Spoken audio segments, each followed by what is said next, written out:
Trace Kloetzke, welcome to VUFOA-TV.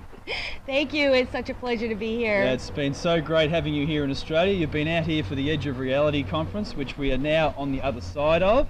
And we're going to have a bit of a discussion about the conference, about your time here in Australia, and where you think we might be able to go in the future. So how have you found your time in Australia?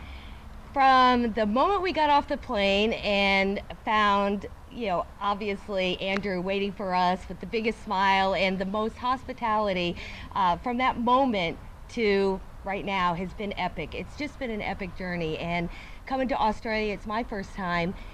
I've understood completely how important the UFO events are and just the activity here, but to see it in person and hear from everybody the ins and outs that you can only get at a conference and you can only get kind of behind the scenes, it's just been unprecedented. It's been such an honor to be here. Yeah, it's been so good having you. We've just been so proud that you've come down here to help to help bring some spark to what we're doing down here, and to and your professionalism has been amazing, and your personality just captured everybody in the room when you spoke. So they're almost hungry for the information. Yes. And the speakers, just one after another, you could see the audience, just every speaker was more and more information. They were getting more and more excited to get out there and learn more and talk about UFOs. It was just an amazing event. It was. And what was your take on the speakers that we had?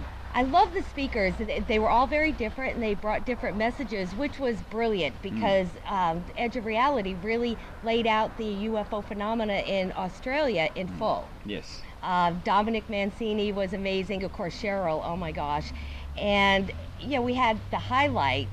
Highlights for me personally had to have been Bill Chalker and Paul Dean. Absolutely. They were awesome. They were, yeah, and you're right. We did have such a cross section of approaches to it that anyone who actually came along would have really got something out of it. There was something for everyone.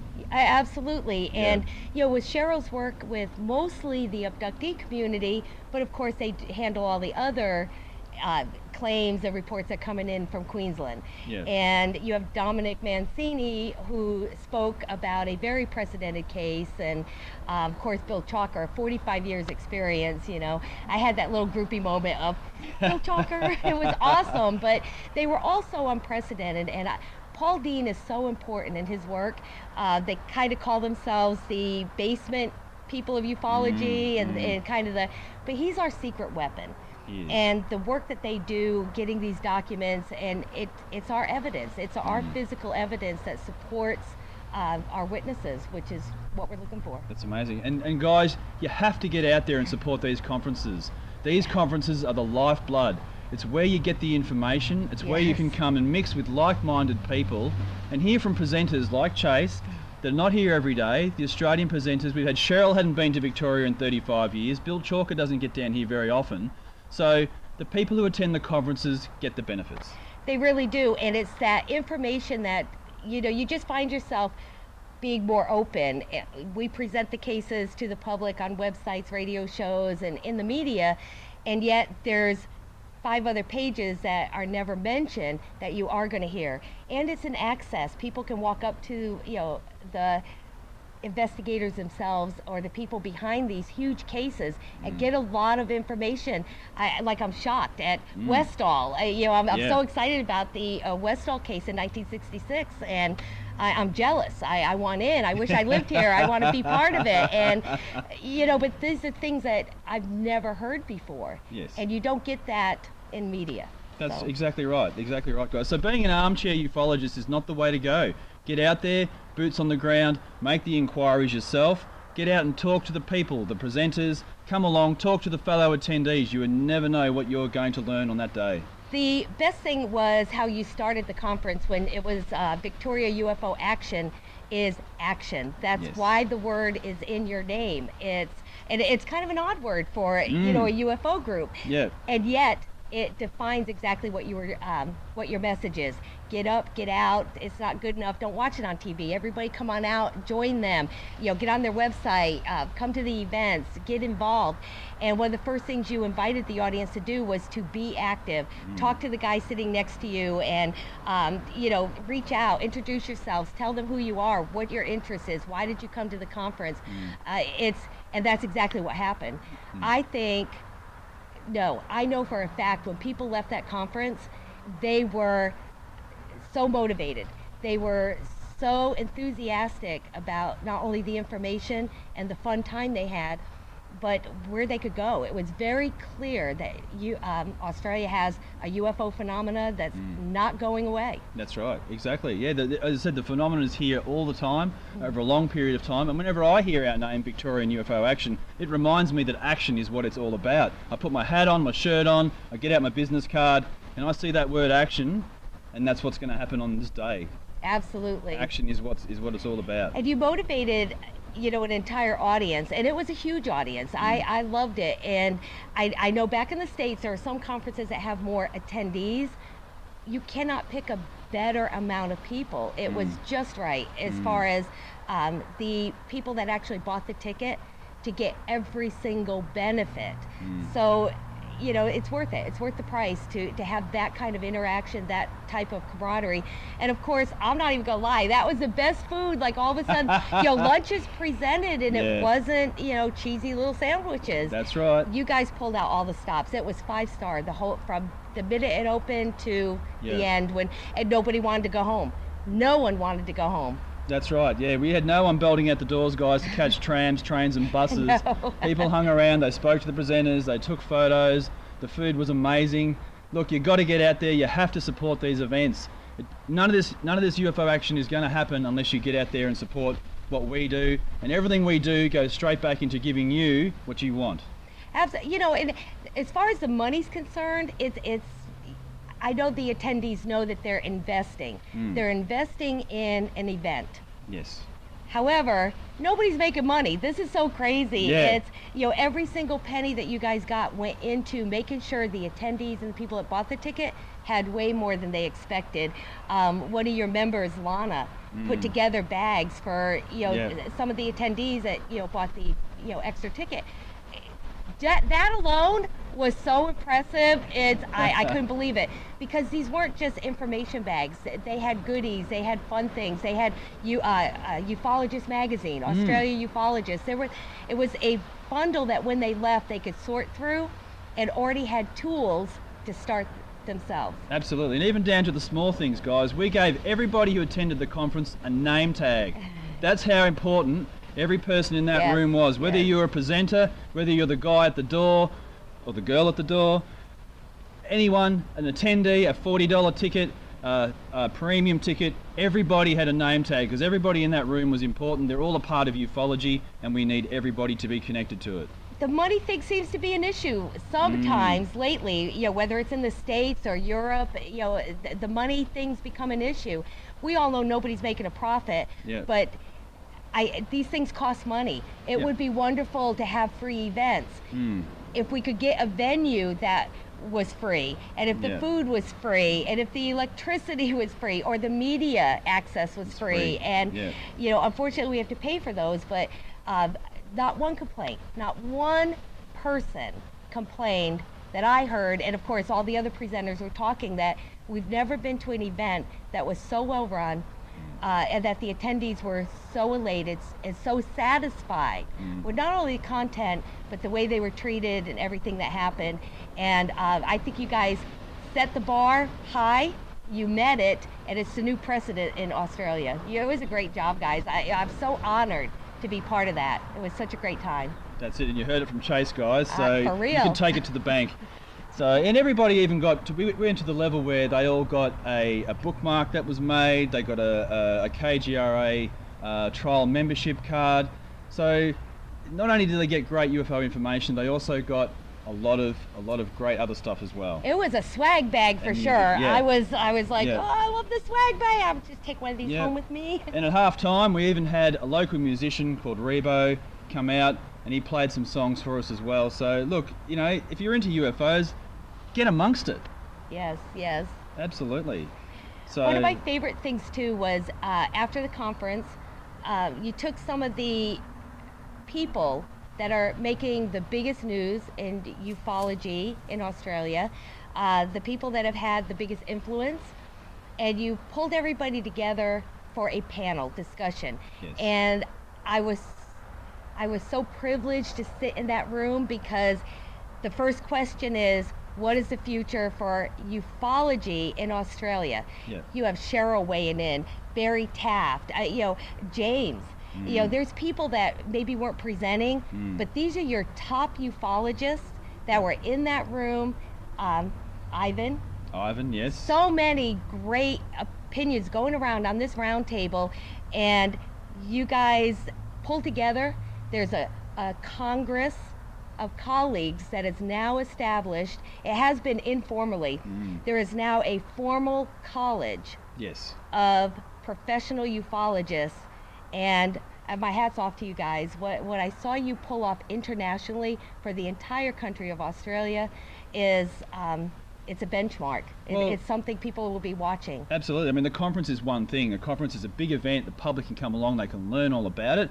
But the next day, you've got to grab your presenters. You've got to get them in the room together, because to have that resource fly away on planes the very day that a conference is over is almost a complete waste of time. We had to get them all into the same room. We had to feed them a delicious lunch. We had to get the rest of the team there, all our people involved, not just the presenters talking. Good ideas can come from anywhere. Yes. So from the mouth of babes, you can get good ideas. So, right.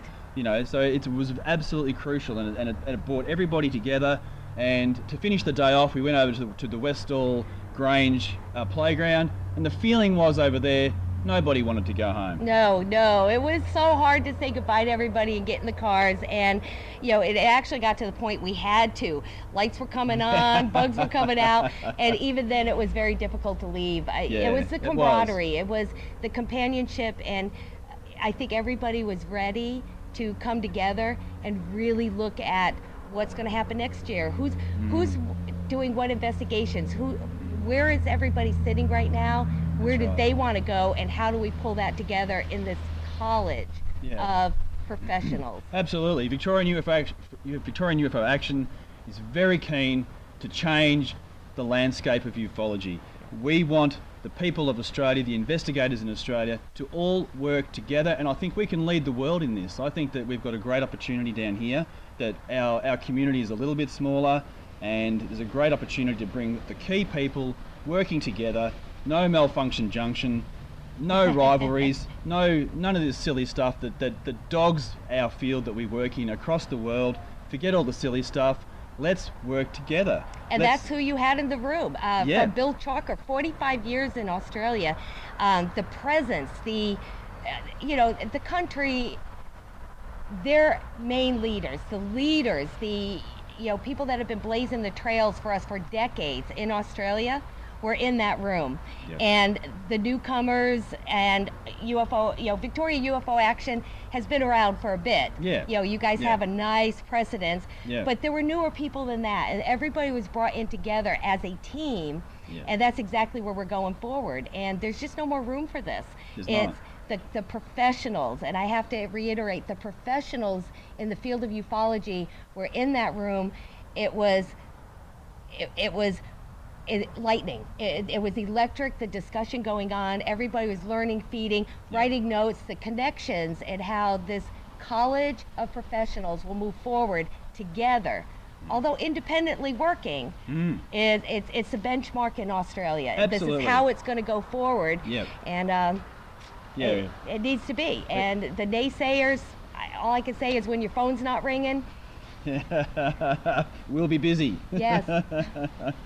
That's right. Yeah. The teamwork that we're going to see now down here is, I think it is going to be world leading down here. I think that there's a lot of other places around the world with a lot of people with a lot of different interests, a lot of different approaches to it, and we have that here too.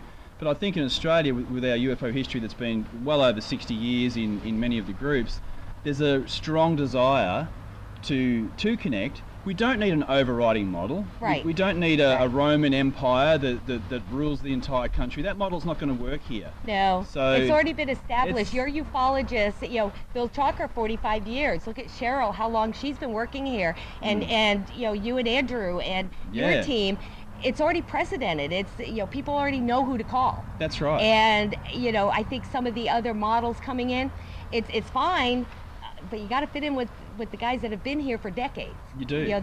That's where it is. And the partnership and cooperation, we're already seeing it.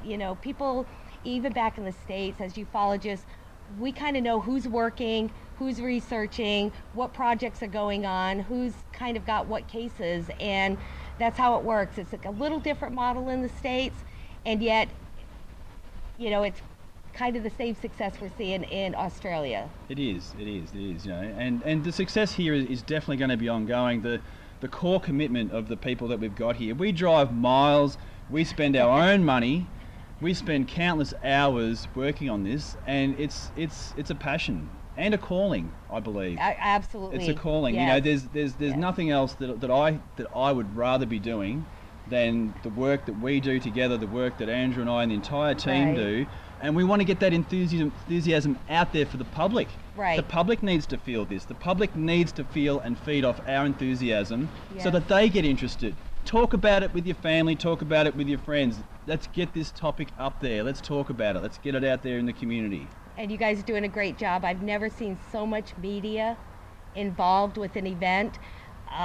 There was a lot of attention by mainstream. This is not UFO magazines and our Yeah. normal media Yeah. or alternative media. Yeah. This was mainstream media, and the articles were kind, which we're kind of not used to. No. But they paid a lot of attention to this conference this year. The media had a huge interest. They did. And that's only going to benefit Australia ufology next year and the year after and the year after, with you guys involved. That's correct. Yeah, it's correct. Yeah, For the first time, we're seeing that the Australian media, they love the exciting stuff around the phenomenon. They love the fact that they want pictures of aliens, they want pictures of UFOs up front and close and personal, but they also need to be shown and told what the reality of UFO research actually is. The media needs to be educated too. And that's what we've seen you do. Is you weren't giving them the alien pictures. What you did was educate them and inform them. This is our story, guys. This is what we do, and this is the message that is what we're presenting to the public. Exactly right. So when we talk to the media, we're educating the media so that the public have got a hope of getting the right information. Right. And factual information. Absolutely. Photos that are researched, photos that they can go and look at the data attached to that. Yes. We're not talking about lights in the sky, guys, that could be any of a number of objects, masqueraded. You be the judge. Lazy. Yes. Yeah. We talked about that earlier. It's and the responsibility that you must accept when you take on the title of investigator, and even more when you accept a case. Yeah. There's a witness behind there, and somebody that's very sincere in calling somebody they believe is very professional, and it's going to give them that investigation. Yeah. And most people know what investigation involves. Yes. What they don't know is the personal investment you mentioned earlier, and it's got to be that calling and passion, because they're not cheap. I could, a normal investigation back in the States, even the couple of tanks of gas or the Yeah. plane ticket, it's $1,000 minimum. You know that when you walk out that door. So we're saving our pennies every paycheck, and because it is all personal commitment. But what I love about Australia is you now have that college of professionals that you're relying on, and people are supporting and helping each other through that process. That's it's right. just amazing. It is. Our resource base now is a lot deeper. Yes. It's not just Victorian UFO Action with our little group. We've got Cheryl in Queensland. We've got Bill and Dominic in New South Wales. We've got Yes. Keith in South Australia. We've got Ray and the guys down in Tassie. So, that resource pool is growing exponentially now. So the public in the future is really going to get some great information. So Well, thank you so much for joining us. It's been an absolute pleasure hosting you. Oh my gosh, you guys, it's been such a dream. I can't even express the, and that word honor and privilege is thrown around a lot. My husband and I have been treated like rock stars, which we're not. And you guys have pulled out the red carpets, which we didn't need. Only the best, most warmest and sincerest hospitality that we did expect, because we do know you and Andrew. So we did expect, a lot of friendship, which is what we got. But yeah, it was over the top, absolutely over the top. And me coming out from the United States, I could definitely say that was great. But every person that attended the event walked away feeling the same way I am going to be feeling leaving Australia. Absolutely, they sure did. So thanks again, Chase. It's been fantastic having you here. And you heard it straight from Chase, guys. Get out there, get amongst the UFO community, attend the conferences, and we'll see you at the next one. That's right. Chase, we had a real problem when we shot that just then. It's Dominic's, not Dominic Mancini. I love him. Why did I say that? He's huge. I'm like, oh my gosh. What did I say? Mancini? Mancini, he's Dominic McNamara. Oh my gosh, and I know that, right? Who doesn't know Dominic McNamara? I think where'd I get Mancini? It's a rock star in the United States. So, of course he's a rock star. That's got to be it, guys. That's it.